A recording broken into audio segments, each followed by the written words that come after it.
I'm in Zurich. I'm meeting Cynthia. Hello! Hey! Hi. Nice to meet you! The founder of S2S Ventures.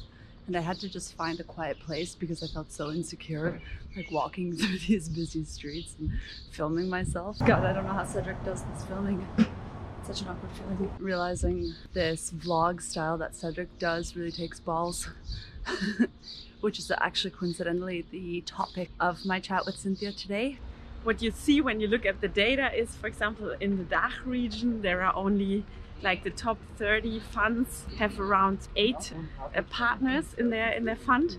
And in Europe, on a European scale, it's 15 female partners. So I was actually introduced to Cynthia through Cedric after I asked him why we don't see more women in VC today. Well, I think VC is a natural next step for entrepreneurs that have sold their company.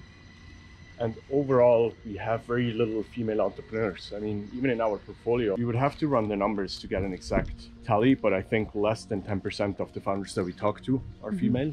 We always like complementary teams and diverse teams. And what we usually mean by that is like diverse backgrounds, skill sets, so forth. But I think diverse gender would also be a huge benefit.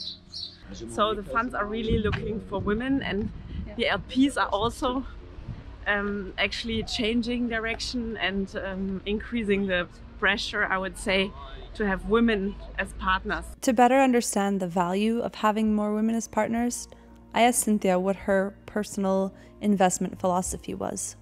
My idea is, or vision is, to make venture capital a bit more human, you know? Yeah. I sometimes think it's very transaction oriented, especially because it's male.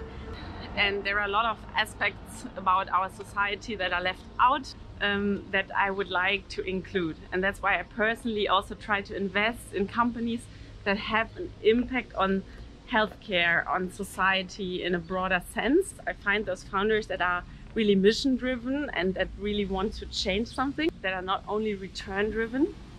Making VC more human? It sounds pretty good to me. I asked Cynthia, how can we start? There are some building blocks now, I think late, but there needs to be done more. So I think if there is even like, let's say, a forced quota on the women, female VCs in the funds, it would help. This could be started by the state funds like the EIF that really support, that are basically supporting almost all funds in Germany or in the DACH region, right? If your gut reaction to hearing the word quota was this really inner fear of potential loss of freedom of choice, or that quotas threaten the spirit of meritocracy, I hear you.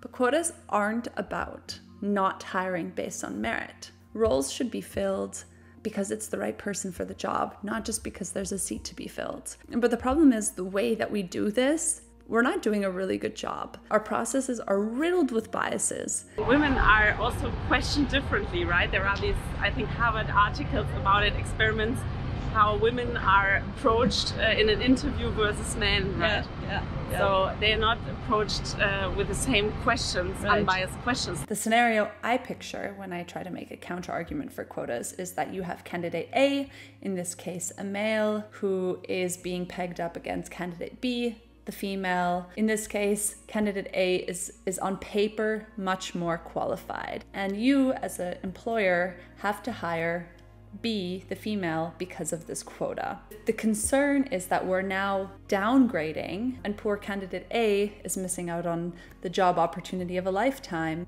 It's simply not the case. I mean, convince me otherwise, but it's not about giving non-qualified people jobs. It's about giving people who are qualified and who are otherwise overlooked jobs. And maybe you can also be more flexible in terms of what profiles you're looking for. So not only the typical investment experience profile, but more like an operator profile. There are some operators that are very successful, women that are in VP roles, in marketing, in other roles. So I think those are also very interesting to VC funds. So if you're someone like Cynthia shaking things up in the world of VC, or like us at Tomahawk who really believe in the value of diversity in a company, let us know. How do you feel about quotas? And if you disagree with them, What's a better solution? Because at the end of the day, we just want to see more hungry founders ready to occupy the future. Let us know in the comments below what your experiences have been. And also please subscribe because it would really help me with my KPIs. Full transparency.